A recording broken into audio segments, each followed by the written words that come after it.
In this video, we're going to go through a couple writing equations problems that I hope will help you with Learning Target 122.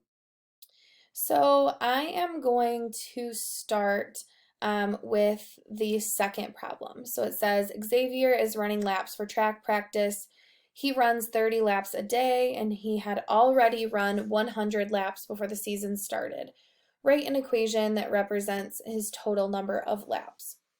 So you want to read it once first for just the context.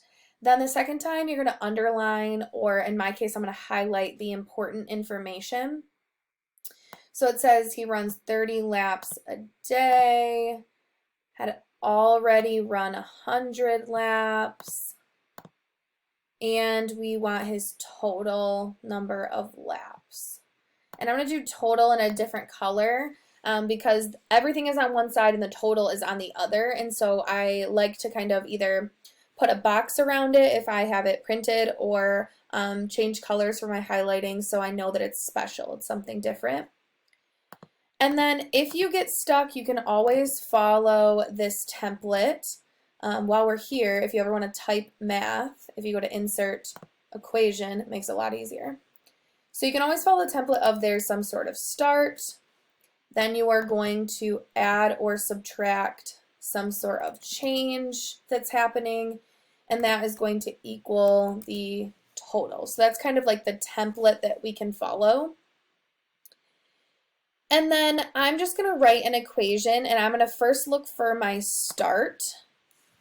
And so looking at my information, it says he had already run 100 laps. So that is my start. He already had 100 before the season started. Then he is running 30 laps per day. So we are adding on to that 100. We're doing 30 more laps per day. And so I'm going to use D as my variable. And remember, whenever you use variables, you are going to need to tell me what they mean. So you're going to have to write, like in here, I can say D equals day so that everyone knows what D stands for. Then I need to equal my total, and I see in green, I don't know my total. There's not, like, I don't have a count up to this point, and so I am going to need another variable, and I'm going to use T for total. And I'm going to go back here and add T equals total, just so everyone is sure on what those mean. So now I have my equation, and I just want to double check that answer. So I started with 100 laps, I add 30 per day, and that equals the total. So that makes sense.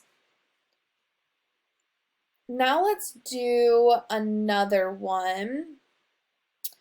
Let's do this one with Nina. So it says, Nina loses 5 gallons of gas per hour she drives. She started with 30 gallons of gas in her truck. Write an equation that represents the total gallons of gas. So then again, go back and highlight or underline the important info. So loses 5 gallons of gas per hour. Started with 30 gallons of gas. And we're writing an equation for the total amount of gas. And so if I follow that template, that start plus or minus a change equals the total. Well, I started with 30 gallons of gas, and it's nice because it literally even says those words. She started with 30 gallons of gas. Then it says she's losing 5 gallons of gas per hour. Well, losing is going to be subtraction, so you have to pay attention to those key words. Should I add onto that? Is she getting more gas, or should I subtract from that? She's losing it. So we're going to subtract 5 gallons per hour. So I used a variable, so I need to define that variable. H is hour. And that is going to equal the total. And again, in green, I don't know the total, so I am just going to put T for total. So I'm going to again tell my audience what T means. T is total. So this is kind of like how you're going to do every single problem. If you are getting stuck, use that template every time. Even write it out like I did in the first problem. have it say start plus or minus the change equals the total. And then you can go from there and make educated choices on like this is the start, then this is the change, then this is the total. So you can go ahead and finish out this worksheet so you can finish writing your equations for all of them. Make sure that you define your variables in every single one. I really hope this helped.